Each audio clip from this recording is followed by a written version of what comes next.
سال کے اس وقت تک بل والش جونیئر کو اپنی زیر نگرانی گاڑیوں کی 27 فرنچائز پر دستیاب گاڑیوں کی تعداد معمول پر آ جانے کی امید تھی۔ خاص طور پر سال کے اس وقت موسم بہار میں ہمارے پاس عام طور پر 2000 گاڑیاں سٹاک میں ہوتی ہیں، جو اب صرف 600 ہیں۔ بل والش کی موجودہ انوینٹری ایک ایسے وقت میں 65% سے زیادہ کم ہے جب گاڑیوں کی مانگ بڑھ رہی ہے۔ کارساز کمپنیوں کے لیے مسئلے کا ایک حصہ زیادہ تر نئی گاڑیوں میں الیکٹرانک سسٹمز کے لیے درکار سیمی کنڈکٹرز یا چپس کی قلت ہے، اگرچہ یہ کمی وبا کے دوران پیداوار کی کمی کا نتیجہ ہے۔ بل والش کا کہنا ہے کہ اس کے بعد سے حالات کے زبردست طوفان نے اسے دوچند کر دیا ہے۔ آپ کو لیبر کی کمی کے مسائل ہیں، آپ کو نقل و حمل کے مسائل ہیں، اب آپ کو قدرتی آفات کا سامنا ہے۔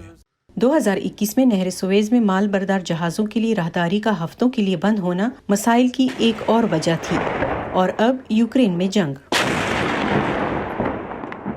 سب سے اہم وائر ہارنیسز تیار کرنے والوں میں یوکرین بھی شامل ہے۔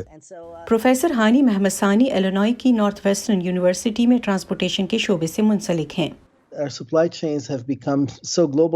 ہماری سپلائی چین اتنی عالمگیر اور ایک دوسرے سے اس قدر مربوط ہیں کہ اگر کسی ایک جگہ مسائل ہیں تو آپ کو ہر جگہ اس کے اثرات نظر آئیں گے۔ پروفیسر ہانی کا کہنا ہے کہ گاڑیوں کی صنعت نے اخراجات میں کمی کرتے ہوئے سپلائی چین کو بہتر بنانے کی کوشش میں 20 سال گزارے ہیں، اور اس کے ساتھ ہی پیسہ بھی۔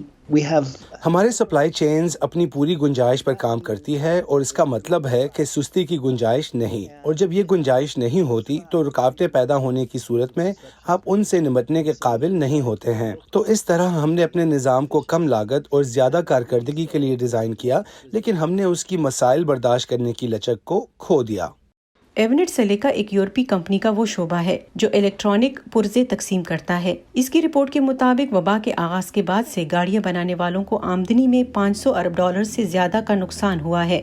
10.5 million units in lost production. یہ نقصان بل والش جیسے ڈیلرز تک بھی پہنچا ہے۔ ہم نے دیکھا ہے کہ ہماری ماہانہ کل فروخت سے شاید 200 یونٹس نکالے جاتے ہیں۔ بل والش کہتے ہیں کہ ان کی ڈیلرشپ کو گاڑیاں سپلائی کرنے والے مینوفیکچررز جہاں سپلائی چین کو معمول پر لانے کی کوشش کر رہے ہیں، وہیں یہ انتباہ بھی کر رہے ہیں کہ مسائل جلد ختم ہونے والے نہیں۔ مینوفیکچرر پر منحصر ہے، کوئی 2022، کوئی 2023، 2024 اور کوئی 2025 بتاتا ہے، اور یہ بھی کہ کووڈ سے پہلے جیسی انوینٹری کی سطح کی پیش بینی بھی نہ کریں۔ ممکنہ گاہک انوینٹری کا انتظار کرتے ہیں، اور جب انہیں مطلوبہ گاڑی مل جائے تو وہ اس کے لیے زیادہ قیمت ادا کرنے کے لیے بھی تیار ہو جاتے ہیں۔ امریکہ میں نہ صرف مجموعی قیمتیں بڑھ رہی ہیں بلکہ 40 سالوں میں افراطی زر کی سب سے اونچی سطح کے درمیان آٹو لون کے لیے سود کی شرح بھی بڑھ رہی ہے۔